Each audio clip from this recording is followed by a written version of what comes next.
Hey guys, welcome back to another video. So over the weekend I played in the LCQ as well as the Bruiser Cup, which are the final domestic tournaments for Oceania, which includes Australia and New Zealand.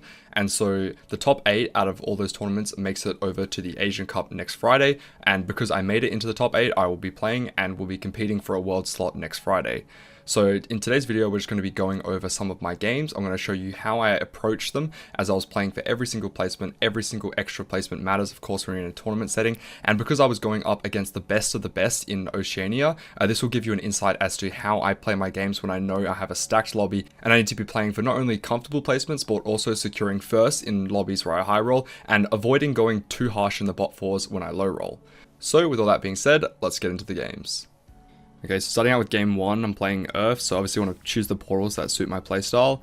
I was thinking Yuumi Zoom Zone just because it denies some of the TF reroll players as they don't benefit as much from being able to level up all the way to level 7, but then I decided actually last minute I want to switch up to God's Willow just because God's Willow with Earth is really good because you can fit 9 of the chase traits whilst you're still level 8 because you have that +1. But unluckily we are playing in Noxraya, so just going to be playing around those extra items. So here, I always obviously want to be playing around Cassio. She's one of the best units to tailor. I'm thinking about my 2-1 board, so I want to make sure that I'm tailoring just because I'm probably going to be taking Tome here, assuming it's gold. Getting the Quinn here is a real high roll just because Demacia Slayers is just one of the best traits to play around. And usually you want to play Kale, which we don't hit, so luckily we hit the Quinn anyway, who has the exact same traits. Last minute I decided that I'd actually rather play the Malzahar here instead of the Jhin. I'm not a huge fan of Ionia Vanquishers. I think it's fine. But I just prefer playing around it when I actually have like a Jhin 2, or at least a Jhin pair, so I know I'm going to have a good opener. And here we see we get Birthday Present, Piltover Soul. It's way too risky to take either of these two, so I'm just going to go with the 2 tomes. So the thing about 2 tomes is usually you want to rip the first one, and then you can reevaluate from there. So from my spot, I already have the Slayer, so obviously I want to be playing around this Quinn here. I have a slammable item, so I'm definitely just taking Slayer. There's nothing wrong with Void or Shurima, I just don't have the opener to support it, so you always play around your strongest one. And then when you're playing around Demacia Slayers, most of the time you're going to be tailoring either a Kale or a Quinn, so you already have the Slayer Demacia tailored in as well. So if you rip the tome and you get Slayer Spat, then the odds that you rip it again and get either Demacia or Slayer is 1 in 3, which is actually pretty decent odds most of the time. And usually when you're playing around Demacia as an opener early, if you hold and wait until you get like maybe a couple more traits, you wait until you're like level 5 or 6, your odds don't get that much better of getting something desirable because all the extra Demacia units are just going to be giving you garbage support traits anyway. So I think when you're playing around Demacia Slayers, you just double rip. And so I get really, really lucky here. I get another Demacia and another Slayer. And so obviously I'm happy to take either of them, but I think that +1 of each is just usually a little bit more consistent. Playing around the mid game, I just prefer that. I'm trying to play Cassio here because she's better at killing units, but I kind of stuff up and realized that I needed to be playing Poppy over the Renekton, but I don't have a Poppy, so what I was trying to achieve there was just the ability to kill units whilst playing Cassio, but I got a little bit fixated on the fact that I want the chain on the Cassio so the Radiant item doesn't go to her, because Radiant item on Cassio is just a GS, so it's not very helpful. I'd rather have the item on Quinn, so a little bit of a misplay there, but I only lose by 1 extra unit. Maybe I would have killed 1 more if I played strongest board. A little bit unfortunate, but not the end of the world. Do get a Grace 2 here, so this is going to allow me to kill a few more units. Remember, when you're playing around the Demacia trait, usually you can just put the Radiant item on whoever, but if you have a unit like Graves and it's upgraded, then obviously you want the Demacia spat on them so they can just try and kill more units. Unfortunately, rotating into the Birthday Present player on 2-2, there's not too much you can do about this. Obviously their board is really, really strong and I have no hope in hell of killing any of them. But notice how I've made 10 gold, so I'm actually quite rich here. So even if I'm taking bad losses, it's okay, because we know we're going to be rich enough to do a 3-5 roll down if we have to. We've already high rolled our tomes, so the worst thing we can do here is just throw away our econ, because we already know that we're going to be very, very stable on level 7. So we're just trying to kill a couple of units here and there, and that's about the best thing we can do. Hitting the Alawi 2 is really big because we're playing around Poppy, get that Bastion in. I want to make sure that she gets an item just because she's an upgrade. And we're going up against a slightly weaker board here, so hopefully we'll be able to kill a couple more units. But yeah, that's all I'm trying to do, is just build up my econ, not over level, and just make sure that I'm killing as many units as possible, because every single HP counts. On Carousel here, there's a Quinn with a sword, so obviously I'm going to be going for that, as hitting a Quinn 2 is going to stabilize this board. Usually here I'd be going for a Quinn item anyway, so sword, bow, or glove is all perfectly fine. If I wanted to try and streak here, I could go for Sunfire Cape, as this usually the chain is going to be just going into anything, so I don't necessarily have to go for that item. But if I was streaking here, I'd probably go for a Sunfire Cape if I thought it would keep me the streak. And you can see here that I can just sword my Quinn because it enables the Radiant item to go onto her. And then Graves is going to be getting an item here from the region anyway. And so I feel like this is just better management because I don't really care about the item going on someone else. And the Radiant item on Quinn when I already have 2 Slayer and is actually quite large, as it usually allows her to kill a lot more units. Unfortunately here the Orianna 2 here, just shielding the units, keeping them alive. So I'm losing quite a lot of HP here, 79, and I've lost my streak. So other than the fact that we high rolled our tomes and we have Quinn pair, this would be a pretty bad spot otherwise. Luckily, we do get the Galio here, so this just makes our board so much stronger as I'm able to play 5 Demacia, getting a Radiant item on a frontline unit as well as a backline. It's looking to be a really, really good spot. I was considering about who I wanted to put the Slayer spat on because I don't really have to Slayer anyone, in fact. But I don't really want to put it on Galio Poppy because I'm probably playing around them in the later stage of the game, and eventually I want that Slayer spat to go onto my Fiora. So I just put it onto the Alawi here because Alawi is actually doing a decent amount of damage, so might as well give her that little bit of amp. But I didn't need to. It's just that I didn't really want to get stuck with the Slayer spat on someone else that I was going to keep in my later board. You can see here I get quite a lot of gold dropped here, but none of these units are really going to fit my board. Obviously these bastions would be better than the Alawi if they were 2-star, but it's just not worth the gold because I know I'm stable enough to make it to level 7, so I can just sell everything for Econ here and play around the Alawi. You do see there that we do in fact hit the Quinn. Now we started the game with 1 Quinn, picked one up Carousel, so usually you're trying to hit Quinn 2 somewhere in stage 3, but I'd say 3-1 Quinn 2 is pretty high roll, so now our spot's looking a lot better as we're going up against a vertical strategist board, so we know that Nedpool's also playing around the Earth as well, but he's not contesting our lines. That's good news for us. We can just play a relatively uncontested line this game. You can see here with my options, so none of these really fit the Demacia board. I really like bulk here just because we have +2 tomes, so we know that we're going to be getting a lot of bulk value this game, as well as the fact that we're in the region. So bulks are really, really high roll. I really like most of the cybernetics here, so playing around either bulk or leech is really good because we know we're just going to be spreading the items. We know Fiora is eventually going to get a Slayer spat, defensive item will go on J4, Mordecai's going to have the Demacia spat, and then these extra portals, these extra little portals here will be giving out other units items as well. So it's just so much bulk value, and you don't usually you don't want to go for Pandoras if you're this late into the game, because by the time you actually choose the items that you want, you're losing out on so much tempo. So the most important thing we do here is pick the best augment that allows us to streak. We do find the Sona here, however, it usually doesn't fit the board, except for the fact that we do have the Slayer +1. So because we have the Slayer +1, Sona as a unit is just better than Kale here, so we don't need to be playing Kale until we get 4 Slayer. Make sure that we're not selling these Kales, as eventually we're going to be trying to get to 6 Slayer this game, but the standard board will just be 4 Slayer, 7 Demacia. So here we don't actually have Carousel priority, so we kind of have to take what we can get. We do have an open chain, so we can go for Sunfire Cape here because anti-heal is very, very important.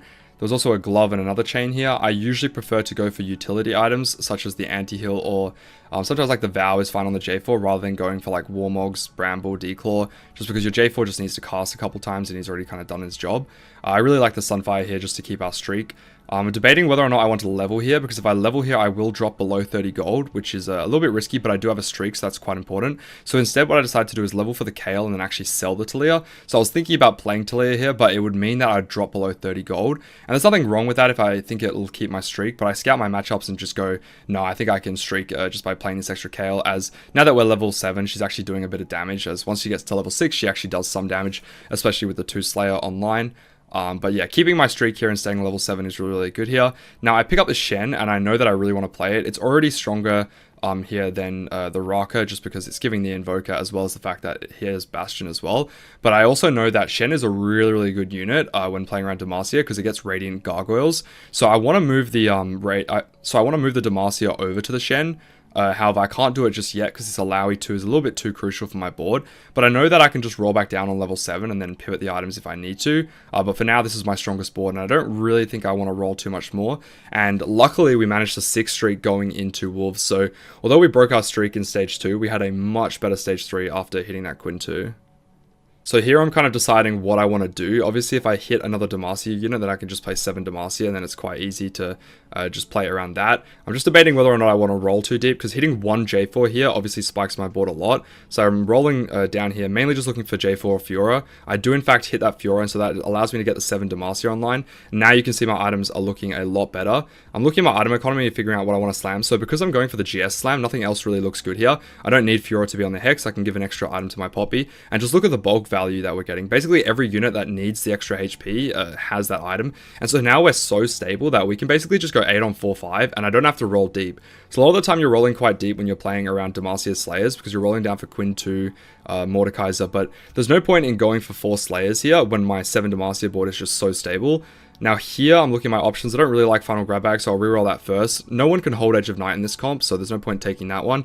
And I decide that Gifts is slightly higher value than Healing Orbs, just because I feel like I have so many defensive stats with the Demacia. I don't necessarily need a little bit of extra healing. My front line's already really, really solid, especially with that healing that already comes in.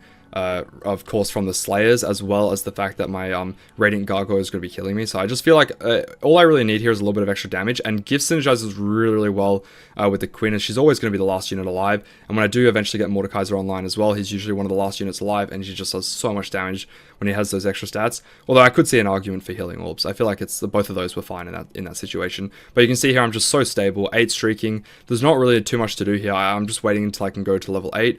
The biggest mistake I could make here is just over-rolling on 7 when I don't need to.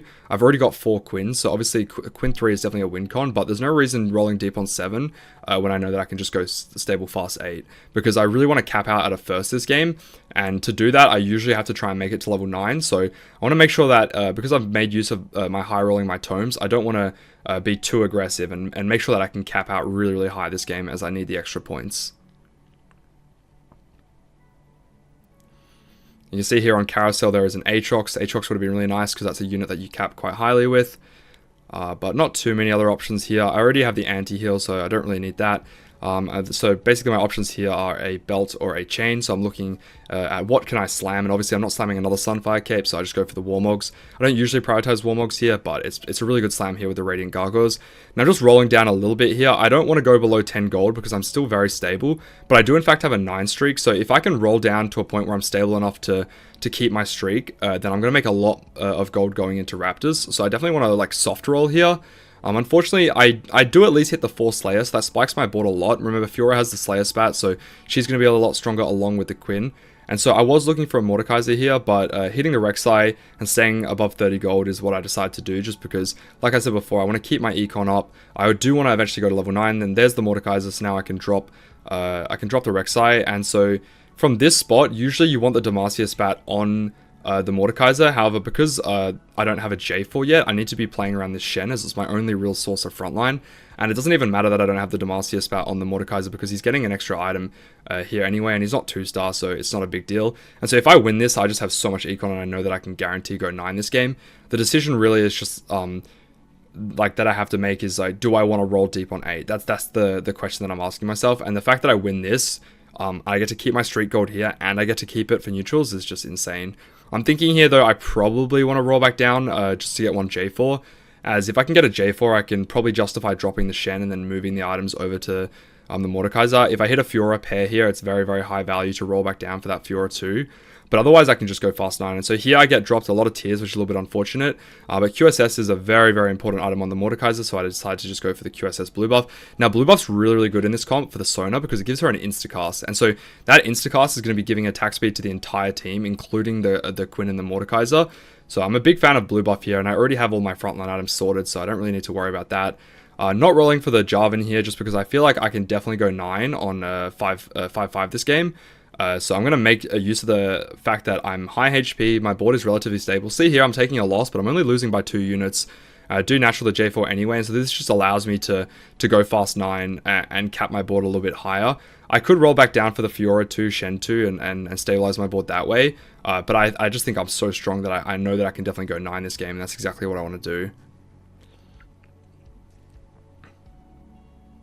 You can see here Fiora is really good at just sticking to one target and killing units, so I know that I'm going to be killing units here. Another really, really close loss. You can see, actually no, we win this round, never mind, I take it back. So Quinn clutches out there, but even if I lost that round, it wouldn't have been the end of the world. I would have lost by 1 unit, dropped down to, what, 61 HP, so that would have been perfectly fine.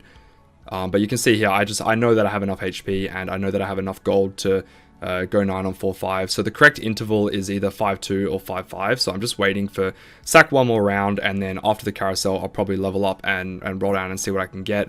I don't need to cap my board, like I don't need too much on level 9 to cap my board super high. Obviously I'm playing towards J42 and Mordekaiser, and then I want Aatrox on my board as well. I can play towards a 6 Slayer if I think that's stronger. But from here I can drop the Shen, so I can level up, drop the Shen, and then just play 6 Slayer. That seems pretty good. Going for the J4 here is really crucial, because not only does it give me J4 2, but it gives me a DB, which is obviously going to be an item for my Aatrox. Unfortunately, I don't find Aatrox here, so I roll down. I can't justify dropping the Shen yet, just because I don't have like enough frontline here. Once I get Fiora 2, J4 2, then I can probably drop this Shen. But I roll down here, and unfortunately I just kind of pair everything. So a little bit unlucky. I leveled up for 5 Slayer. I didn't really spike my board, but I'm 51 HP. I'm not stressed out at all. I know if I win this round, then I can just roll back down after neutrals. Ideally, I would try and make 10 gold here, but I think I might want to just roll for some of these upgrades. It's a little bit awkward, because I know as soon as I get 6 Slayer, there we go. There's the 6 Slayer. I can play the Aatrox, and I can justify dropping the Shen, just because the 6 Slayer is going to be a slightly higher power spike. A little bit awkward, because I don't have that much frontline. I'm just figuring out how I want to do this positioning. I want to make sure that I still have the Radiant items on the crucial units here. And because I have the hexes all the way back there, it's a little bit awkward to keep your J4 back there, so I'd rather have J4 at the front line there. You can just see that I just put the extra items onto the Aatrox, and so because I make this 6 Slayer board, I'm very stable now, so I can sell the Shens. I don't need them anymore, and I can make 10 gold. Making 10 gold here is really, really important, because it allows me to make 20 gold at neutrals here, and then I can do another roll down. If I kept donking and rolling down to 0 there, I would have missed out on a lot of econ going into here, and I actually need a little bit of gold to upgrade my board. Like, my win con is technically Quinn 3 as well, and I'm still quite far away from Mordekaiser 2, and I want Aatrox 2 as well to cap. There's a Kiana here. I might as well just make the Kiana 2, you know, it's not the end of the world. And then once I hit the Aatrox 2 here, I'm still rolling back down, but I think potentially I might be over-rolling a little bit here. I do want the Mordekaiser 2 as well, so it's a little bit awkward that I don't hit that. Going for the BT here on the Aatrox, so Gargoyles was another tempting slam here onto the J4, but I already have the 2 items on the Aatrox coming in from that portal as well. 6 Slayer, I just think that the Aatrox has higher value here, so might as well just try and keep him alive. Holding on to this extra Aatrox doesn't really do anything, and there we go, there's the J4 2. I just think that I have more than enough frontline at this point. As long as my Slayers are doing their job, then it's pretty much a guaranteed win out from here. The hexes are a little bit awkward here, because I don't really want to have a gap there. I could put a gap there so my Kiana can walk up, but to be honest, I don't really care about this Kiana at all. There we go, she finds her way through there anyway. I just don't want my Mordekaiser getting targeted, so I want to make sure that it's a solid line so that he's one of the last units to get aggroed. And you can see here that Quinn 3 is actually my win con. So I'm still holding on to Quinn 3, because that's the only way that I can really spike my board after I hit all of the upgrades. Playing around 6 Slayer, so I can stay on 10 gold here. I'm just scouting over to Huey's board to see if there's anything I need to switch up with my positioning, but I don't think so. I later decide that the Radiant item should definitely go on the J4, because then I can put my Hex item onto the Fiora, and you can see here now the Fiora can just walk through. She gets a free item, she gets a Last Whisper, and so the fact that I'm losing that Radiant Sterix on Fiora isn't that big of a deal if J4 can get like 1 to 2 extra casts with this Radiant Warmogs, so that's what I decided to do.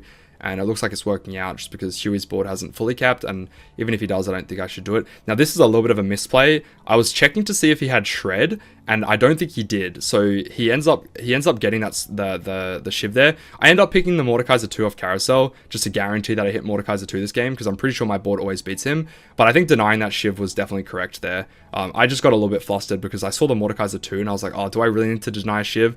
But I think it was probably correct, because I have enough gold to hit Mordekaiser 2 here. I definitely want to try and kill him this turn, because he is close to hitting that Raka 3, which should spike him a little bit more, and he had that remover, so he can move the items if he wants. But this is a pretty clean game. High rolled the early game, and just made use of good econ. So I wanted to stress the point that I made use of good econ, so I didn't roll too deep when I didn't need to, and it worked out well. Okay, so moving on to another game. So this game I won't be playing Demacia Slayers. A little bit of spoiler. I'm going to choose 3 different games so that we can review different lines that I take.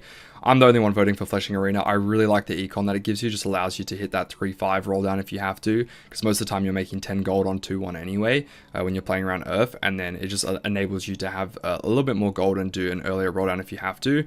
But unfortunately, no, we get the university. So I'm not a big fan of this region, just because I think that the gold tome is a lot more consistent. than the prismatic one, just because it's a little bit risky when you have to rip 2 of them. So I'm just considering some of my other options here. Obviously, I want to hold on to this Casio, just seeing if I get any gold here, but I'm probably just going to sell this MF to make sure that I can buy all the 1 cost. 1 cost on average is usually better units to hold on, because if you hit the upgrades, then you can kill units. And like I've mentioned in previous videos, I really like tailoring around this Kale. And then obviously playing around Void Bruiser's a perfectly fine line, and then Nox the Streamer, another grade 2 spat. So the only low roll I can really get here is Invoker. But just considering all my options here, I don't really like my Slam here. So I'm just seeing if there's any other augments I'm willing to take. I think Wandering Train is a little bit too risky. March of Progress is not a great augment. It doesn't really suit my playstyle, so I reroll this one. I'm looking at the Gunner Crown and going, can I utilize this? I really like my items for Gunner here, so I decide I don't want to risk popping 2 tomes and playing something that I'm uncomfortable with, so I'm actually going to go for a Gunner game. Now, Gunner's not one of my most comfortable lines. However, I think with this setup and with these items, I'm really close to BIS. So with Gunners, if I already have the Runins +1, then I'm just going to be going for Last Whisper Gunblade most likely. GS is also really good. I'm considering whether or not I want to slam Crown Guard, because when you play the Gunner line, you're either playing around the Bastion or the Bruiser front line. So both of the Shen and the Sejuani utilize Crown Guard really well. The problem with slamming the Crown Guard here is it doesn't change any of my fights. So if I slam the Crown Guard here, my Renekton's still dying in a heartbeat, so it doesn't really matter. Like, he's still getting 1 cast off anyway, so there's no point in slamming items if it doesn't change your early game fights. You might as well greed and wait until either A, it changes your fights, or you get your items at Krugs and then you know exactly what you want to slam. So just putting the bow and trying to kill some units here. I do hit the Jinx here eventually, and so I'm looking to play around the 4 Gunner, just figuring out who I want that Gunner spat to go on. Usually with a Gunner +1, it doesn't matter who the Gunner spat goes on, because all the damage is going to be coming out of your natural Gunners, not the fake ones. And playing around extra units just to utilize Gunner spat isn't really worth it. Again here, going up against a Renekton 2, a little bit unfortunate. I don't think slamming Crown Guard here is going to do anything. I'm just trying to kill this Cho'Gath. Luckily, Powder comes through and takes out the Cho'Gath there, so that's quite good.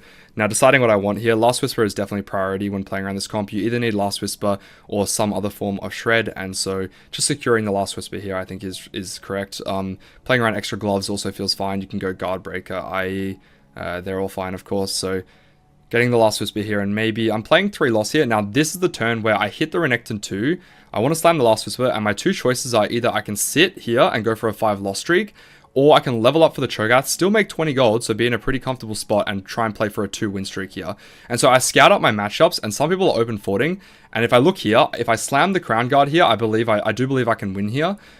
With this positioning as well. And so I decided that because a lot of my other players in my match pool are open forting, I should have checked Zorn here. This was a misplay. I should have played the Echo and just looked to see what my Zorn mod was. But it's not a big deal, because once I get Zorn in a spot where I can actually afford it, then I'll play it. But yeah, you can just see all of these other boards in my rotations. I'm pretty certain I can beat all of them. And so just from a comfort perspective, I would rather not force a 5 loss if I think I can 2 streak. And luckily, I get really lucky here, because see, here I rotate into a complete open fort player. Had I gone for a 4 loss here, I would have actually lost my streak. So I think it was correct, recognizing that other players are going for a 5 loss. So I'll just take the free 2 streak here and be in a much more comfortable spot. And I'm really liking my setup here. So we started out with some pretty decent items. Played from a weak opener, but now we're in a pretty comfortable spot where if I high roll the Zorn mod here, like let's say I get Robotic Arm, I can definitely play around Jinx reroll this game. You can see here we get a bunch of 3 costs. I just want to try and make 50 gold because I don't really care about any of these units. They don't really matter. I mean, the Bastions are okay, but they're not going to go into my board for a while. There I can check to see, and unfortunately it is Shimmer Injector, so I don't really want to play around Jinx reroll because I think that Jinx pretty much needs Robotic Arm, and even if I get 4 Zorn in, you're going to be getting one of the frontline units, and so one of the frontline mods. So I decided to level here to try and keep my streak, because if I lose my streak here, it's really detrimental to my econ. And it looks like we go up against Huey, who is rerolling, so very easy to keep our streak here. We only lose 1 gold by leveling here, and I know that I'm not playing Jinx reroll this game, so that's fine. I definitely do not want to go for the Zorn crest here, because I already know that the Zorn mod is bad. Rerolling these, unfortunately, Frequent Flyer would have been perfect if I was playing around Jinx reroll, but no, all good. We're going to be going fast 8 and trying to play around that Aphelios. And so you can see here we're playing Unified. We need to position accordingly. I really like Unified in this setup because once you get to level 6, Unified feels really good because you can play 6 units and get a value on both the front and the back line. You can see here I want to let my Graves walk up, but I also want my Renekton to be the main tank just because he has that Crown Guard, so I want to make use of that full shield, as well as the fact that he does that big sweep and heals up. So you just want to make sure that your Renekton's not either solo frontlining or he's just taking most of the aggro. And you can just see we're super rich now because we went for the 3 loss, making lots of econ into the 4 win streak here. So our spot is looking really, really good here. And you can notice that I don't really have any good pairs. So whilst you can roll on level 6 for Jinx 2, I just think that it's a little bit too risky given the fact that I don't have too much to roll for. And my board is decent enough that I know I'm going to be healthy enough to go fast 7 this game. And so I much prefer to just roll on level 7 this game. Scouting around here, just looking at my options, I decide that I want to go for a guaranteed frontline item here. I could have technically gone for the belt, the glove, and gone for the guard breaker, but I think there's so much AP in this lobby that I think the D-Claw Slam just makes a lot more sense here. The main reason I didn't want to go for the guard breaker there was because one, I think that there was too much AP in the lobby, and 2, if I go for guard breaker there, I lose my belt, and belt can be anti-heal, and anti-heal is super important in the current meta. So I think that this just fixes my item economy really, really well. And you can see I level up here and just roll down a little bit because that's all I really need to do to stabilize. I don't need to drop below 30 gold here. I'm super stable. Unfortunately, I lost my streak, so maybe if I still had my streak, I might want to roll a little bit more to guarantee that I keep it, but we'll just make the econ because we know we've already lost the streak and we're stable enough to get to Wolves. And if we're stable enough to get to Wolves, we can just roll back down after Wolves. No need to grief our econ when you get extra econ during Wolves. So you want to make sure that you're staying at least above 30 before going into Wolves. But even better is making 40. So that's exactly what we're going to do. And now this is the crucial round where I can see that someone is hard forcing Aphelios. You can see they've gone for the pumping up open fort into an Aphelios. So they've already got 2. So you know that they're going to keep donkey rolling on level 7 until they hit Aphelios 2. So I need to keep scouting this player to see when they die so that I can roll back down for my Aphelios. You can see here 21 HP, playing around Bastion. I'm not a fan of their itemization or their setup, so in my opinion, they're going to die before stage 5. At the very latest, they'll die on 5-1 or 5-2 or 5-3. And so that's exactly what I'm going to be playing around this game. So I do hit the Jace 2 here, but it's a little bit awkward because I'm still playing around a Jinx 1. So I kind of want to roll back down here until I get a little bit more of a board. I do hit the Soraka here, which enables me to move the items off of the Jinx and just play that extra Soraka. So I was just looking for a good in there. And so this board I think is strong enough. Obviously I want that anti-heal, so the Morello onto the Soraka. A little bit unconventional, but I think she's the best holder for now. And you can see how I'm not rolling too deep here because I know that 2 Aphelios are already out of the pool. And there's probably going to be 3 because he's just going to keep rolling until he hits it. So what I need to do this game is stabilize my board and then go fast 8 and wait for him to die. So you can see here, Pandora's this late into the game is very, very bad. Targon Soul is acceptable just because I'm playing around 3 Targon already, and I don't have a Redemption on my board. So Redemption, obviously in the Targon, the increased healing feels quite good. And so I'm just going to keep scouting this guy's board because I don't like his setup at all. So in my head, I'm thinking he's going to die soon, and then that's when I send it down.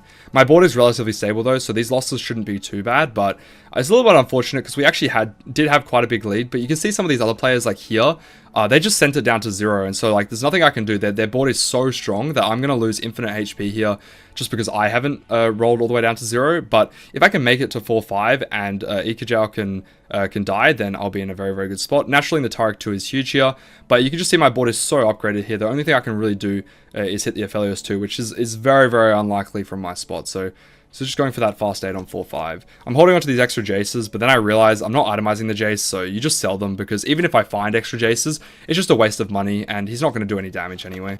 So going up against a slightly weaker board, this is a much better loss, only losing by 3 units, going down to 43 HP, but it's okay because we're going to level next turn.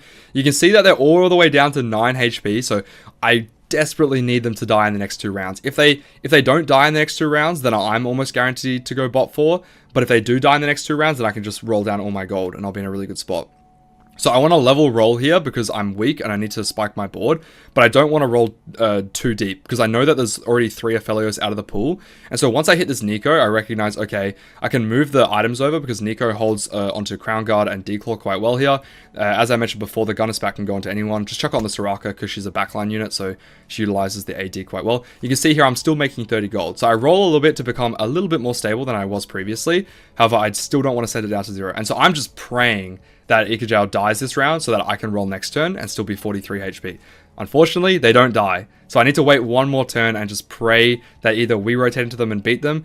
But their board is actually decently strong here with the Aphelios too, but they're still stuck at level 7. They're playing around 6 Bastion, which I don't think is super meta in the current patch. So fingers crossed they die here so I can roll next turn. So I don't even care about the fight. Like I'm not even looking at my board. I'm just looking at their board to see if they die. And they are rotating to the multicaster player. Obo's going, Sorcerer multicaster going fast 8. Really, really strong. And you can't hear my voice right now, but I am ecstatic here. I'm super, super happy that they just died that turn, because now I know that I can roll back down on 5-1 whilst I have 40 gold. So I didn't waste my gold this game. I have so much gold to work with. And you can see here I'm dropping the Nico because I want to move over to Shen, as Shen gives Invoker as well, so it's just better. Make 50 gold here, and then I just want to roll down to 0. Thinking about my items here, so I have 2 tiers, and I want to make sure I have a final Aphelios item that is priority number 1. So those extra 2 tiers are just going to have to go to a random blue buff, because I need to make sure I have 3 Aphelios items. I roll quite deep here. Unfortunately, I don't hit. Holding onto those Nasses might have been a bit of a mistake. This is the best board I could make without dropping down below 10. So a little bit awkward. I want to stay above 10 gold. Holding onto these extra bruises here, just in case that I hit a random Sejuani 2, it would have been my strongest board for a turn. But decide no, I don't really want to play around bruises from my spot. Do hit GP pair, which is quite good, but unfortunately I'm rolling really deep here and still not finding that Aphelios too, which feels quite bad. And so because I can't make 10 gold here, I decide to just roll donkey roll all the way down. I do want to stay above 10 gold, but because I rolled all that gold, like that 20 gold, and I didn't hit Shen 2 or Aphelios 2, at that point I think I just have to send it down to 0, because I'm 33 HP and I was looking at my matchups and go, if I lose this round here, then there's a high chance that I bot 4, and so it just did not feel good. And you can see exactly here, this is an Aphelios 2 diff. Like if I hit Aphelios 2 on that roll down, would have been a much better spot. Because I have the blue buff on the GP, I want to move the Morello over to GP, just because it'll be a very, very fast cast, and then Morello, GP applies Morello quite well. And so here I'm just donkey rolling down to 0. Unfortunately, I miss, and so now I'm 21 HP. I can definitely bot 4 from this spot. And so even though I waited for all the Aphelios to come back into the pool, a little bit unfortunate that I roll all my gold and still don't hit Aphelios, but my augments and my items are still really good, so I'm still beating some of the weaker boards in the lobby. You can see I think we knock out Aurora here, so already secure the top 5, which feels good, but Huey and Hawk are just so low HP. I'm hoping I can win here. The Noxus bat here is basically what ruins my game. So he gets 9 Noxus with that, which is really, really unfortunate. There's nothing I can do here. Just going for a frontline item. We already checked the Zorn mod is Shimmer, so I don't really like Shimmer here. I'd rather just get the frontline. I do finally hit the Aphelios. I'm thinking whether or not I want to play this Heimerdinger, but Heimerdinger doesn't really fit my board. I want to play every single unit that's on my current board. Just deciding whether or not I want to put the item onto GP, and then go for an even better item on the Shen at the upcoming dragon. I look at this board, it's 9 Noxus, I'm probably losing, so I just want to lose by as few units as possible. Really, really unfortunate that he just gets the Mordekaiser Noxus spat there. Drop down to 3 HP, Huey won his fight, and so it's basically just going to come down to whether or not I can win by more units than Huey. So I'm just rolling down to 0 gold here, because if I hit GP2, then maybe I can lose by a few less units. But basically what happened this game was we kind of got griefed by the other Aphelios player, and then we didn't hit Aphelios 2 until too late into the game. So I'm just fighting for placements at this point. And we go up against Kade, who has 9 Demacia. So this lobby is really, really stacked. We have a 9 Noxus player, 9 Demacia player, and then the Sorcerer player ends up hitting Silco 3. So really, really strong lobby. And unfortunately, Huey just lives by a little bit more than us, 3 HP. So, you know, unfortunate game. We do go 5th, but you can just see how I saved my gold to put myself in a really good spot, and we definitely could have gone 4th this lobby. But I made sure not to greed too much, and we saved enough HP to go 5th, because the worst thing you can do is either waste all of your gold and then not hit and go like bot 2, or you can greed a little bit too much, and then I could have gone like 7th or 6th this game. But yeah, so really, really close game. Happy with how I played. On to the next one. Okay, so here I was deciding between Yorick's and Eremount. Shifting Sand is way too much RNG, so I don't want to play around Shifting Sands. I think I prefer Yorick's Graveyard slightly over Eremount, because Eremount gives everyone items at the start of the game and makes everyone's stage 2 really strong.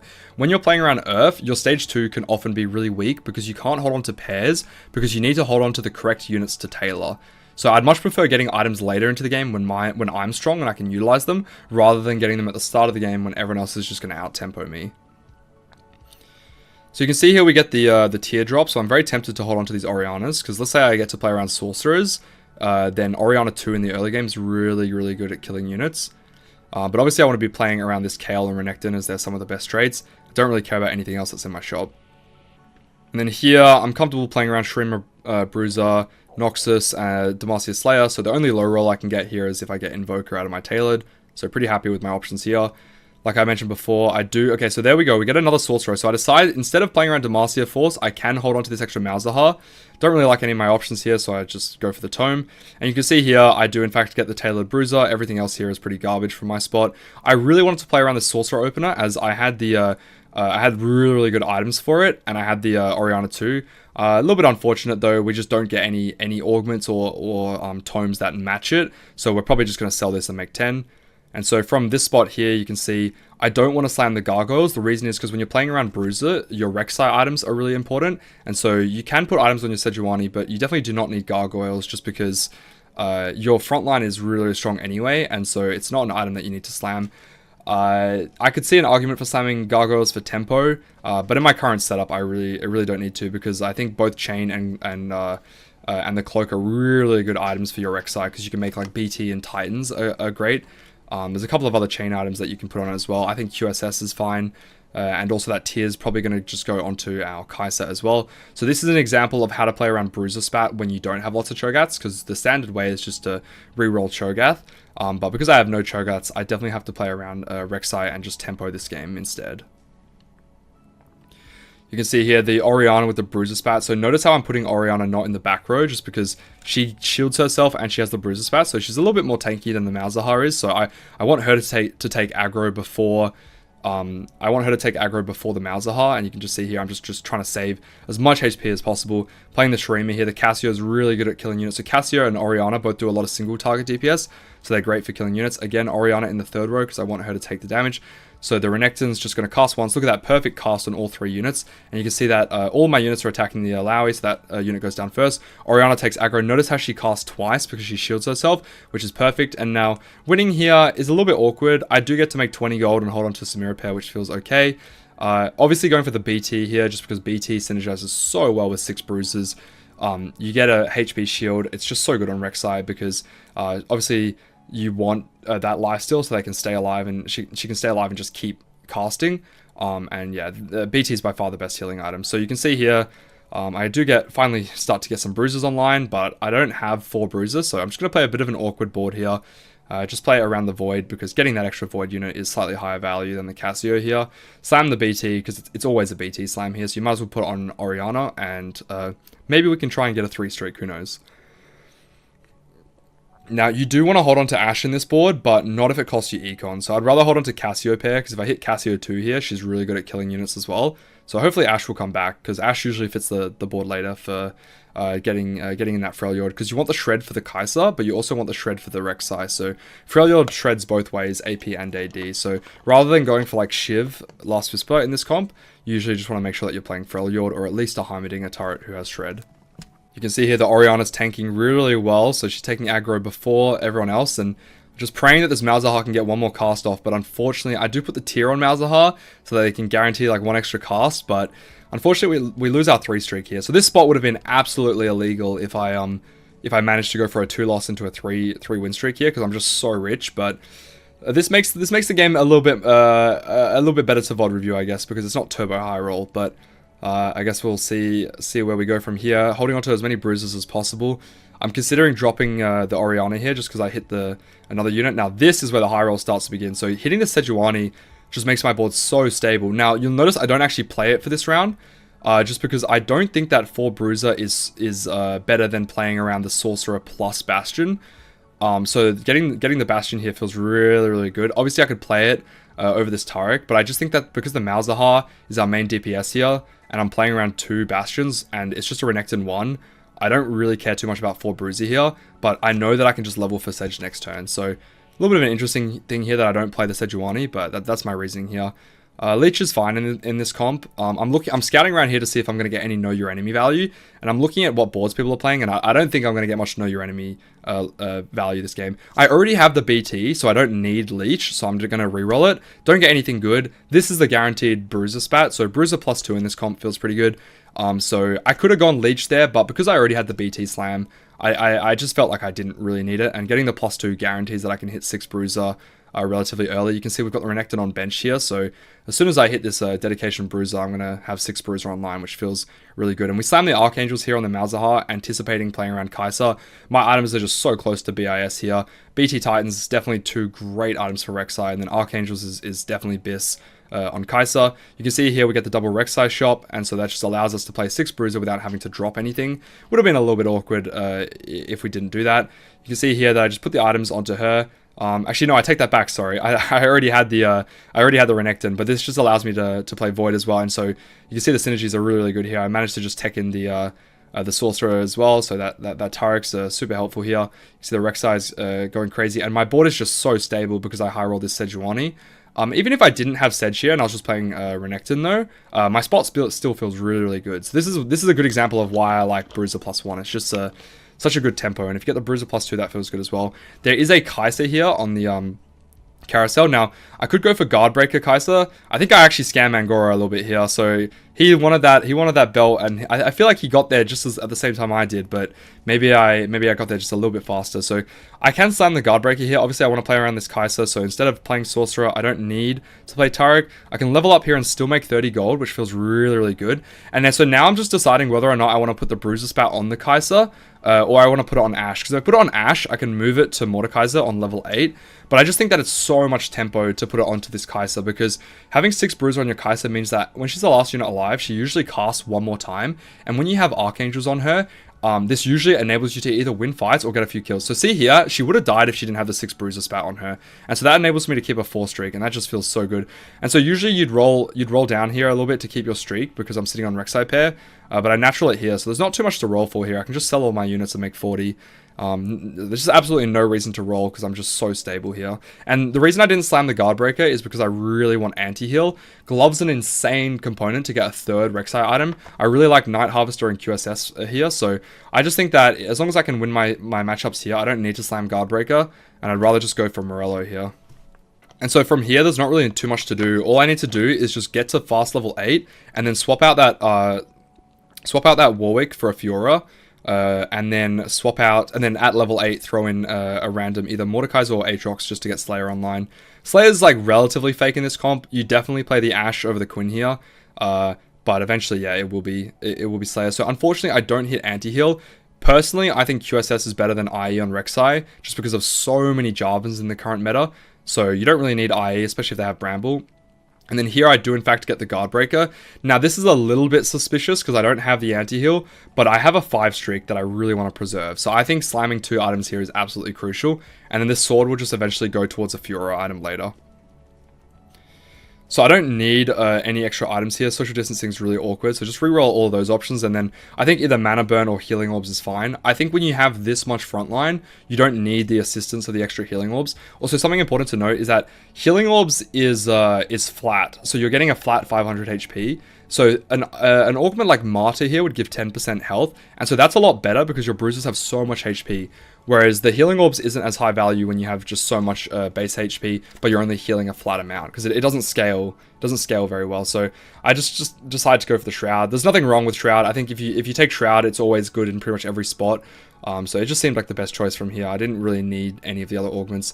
You see here I lose my streak, but it's okay. Again, we're in a really, really good spot here. So we're rich enough to go 8 on 4-5.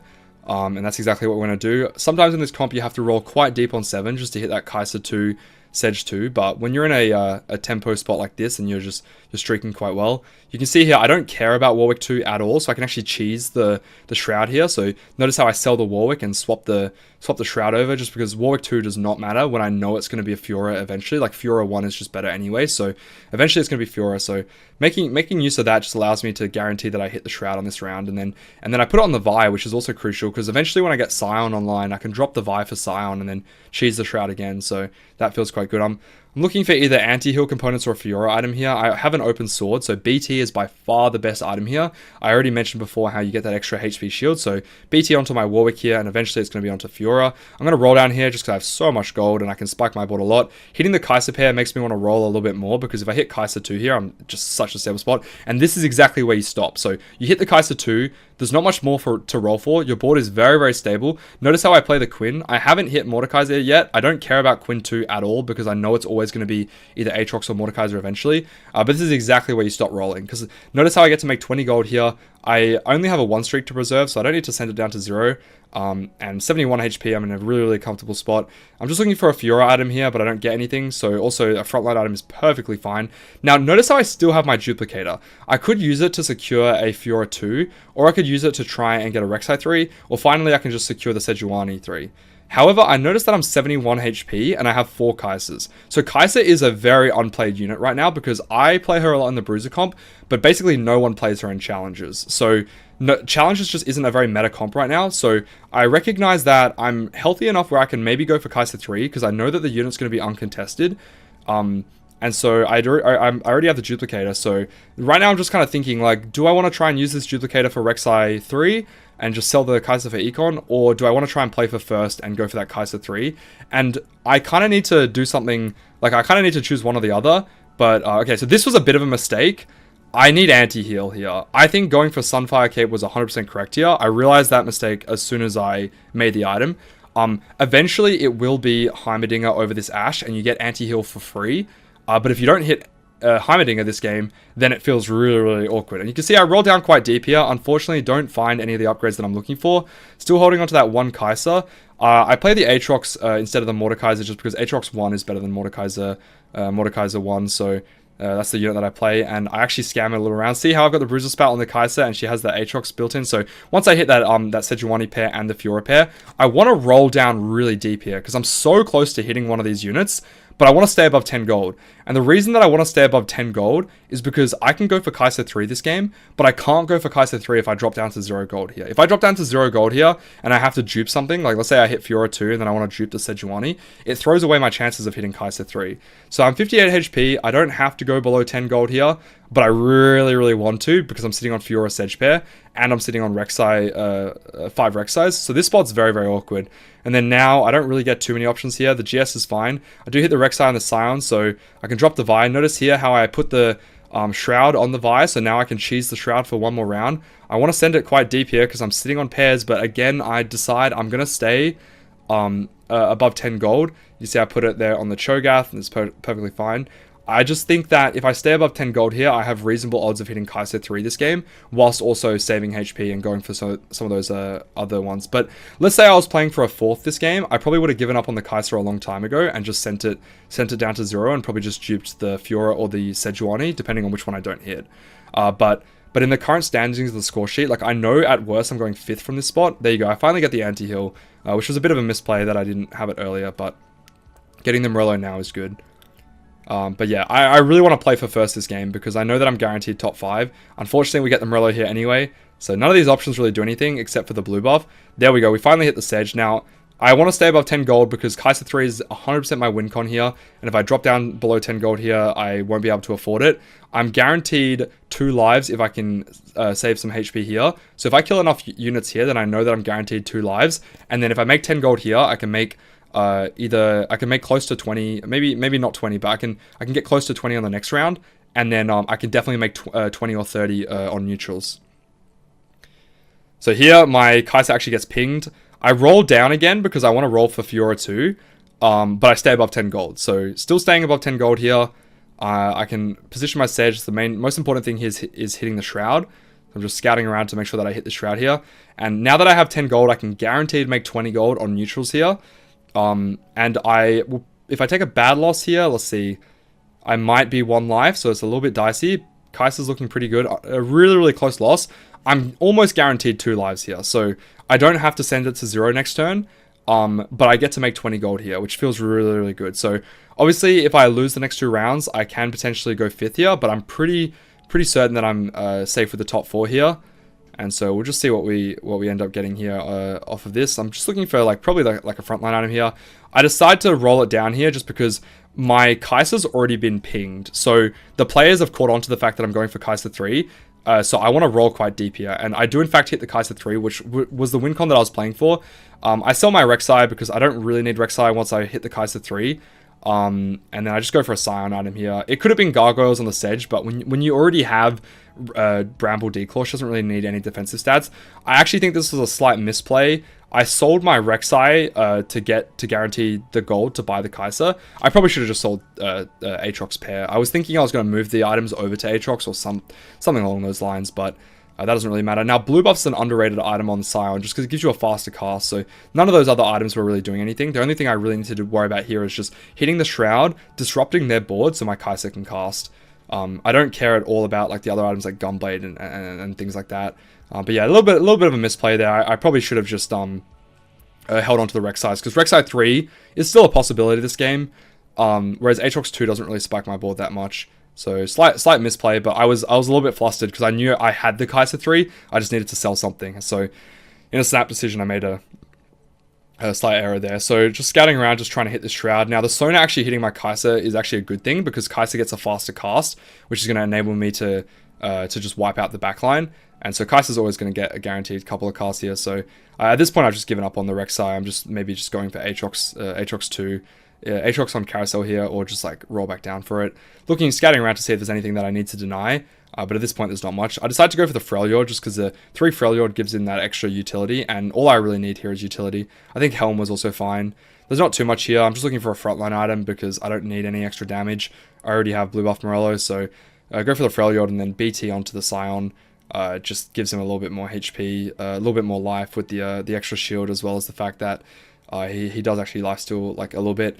Just scouting around, making sure nothing egregious gets Kassante'd, but with my extra damage here in the Kai'Sa 3, it's pretty much a 1-hour game here. So there's not too much more to be doing here. All I need to do is just scout around to see if any of them are going for any 3-cost 4 stars of 3-star 4 cost of their own. So again, making use of the blue buff on frontline units. I don't need to go for a 3rd Sedge item because this is probably going to be the final fight. So just blue buff on my Sedge so she casts a little bit faster. But you can notice this game how I didn't, again, when I had a good spot, I didn't send it all the way down to 0. I didn't greed, even though it was very, very awkward. I wanted to go down to 0 because I had Sedge pair, lots of Rek'Sais, I had Fiora pair. But making use of the fact that I'm making 10 gold on a lot of these rounds just enables me to cap higher. And then I go first because I hold on to my extra gold so that I can afford the Kai'Sa. And you can see how close it was. I almost couldn't afford the Kai'Sa. Like I was very, very low gold by the end when I finally hit. And so it was very crucial that I made those econ intervals. And that is the end of the video. I hope you guys did enjoy seeing some of my tournament games and enjoyed hearing my insights about how I think about playing Earth in a challenger environment. Of course, when playing in a tournament setting, it's very, very stressful and players are prone to make a lot of mistakes. So it's important that you just stick to your comfort comps and the lines that you've practiced in and out so that you know how to play those lines and you're not making too many crucial mistakes. If you want to see more of me, then next Friday I will be playing for a world slot as I did make it into the Asia Cup. So times and links will be down in the description below. If you want to come cheer me on, then come hang out in Twitch chat next Friday. Other than that, that is all for me for today, guys. I hope you guys did enjoy. Bye for now.